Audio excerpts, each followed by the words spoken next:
Marcel Lotz. Nous connaissons tous Marcel Lotz. L'histoire de l'architecture nous enseigne que Marcel Lotz est un des plus importants architectes modernes en France. Lotz et Baudouin sont avant la guerre le duo d'architectes parmi les plus en vogue.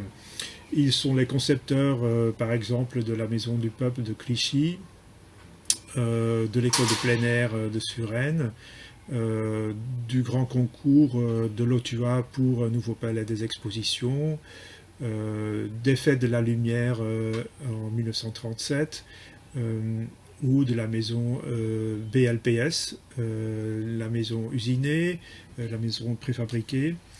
Donc c'est des architectes qui travaillent avec la technologie, et surtout Marcel Lotz qui est architecte mais qui pense aussi constructeur, et donc quelqu'un qui aime aussi travailler avec des constructeurs comme Jean Prouvé et des ingénieurs comme Vladimir Bodiansky.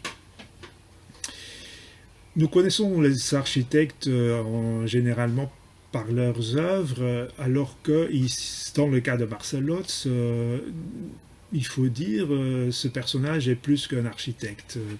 Il est aussi pilote d'avion, il est aussi photographe, il est grand conférencier et il écrit pas mal d'articles et d'autres textes. Donc, à côté de l'architecte, nous avons voulu parler dans ce livre de l'architecte, en effet, qui prend la parole et qui écrit. Marcel Lotz a laissé énormément de brouillons, de notices, de notes de lecture pour ses conférences et pour ses articles. Et donc c'est à partir de cette masse d'informations et de textes et de bribes de textes que nous allons travailler.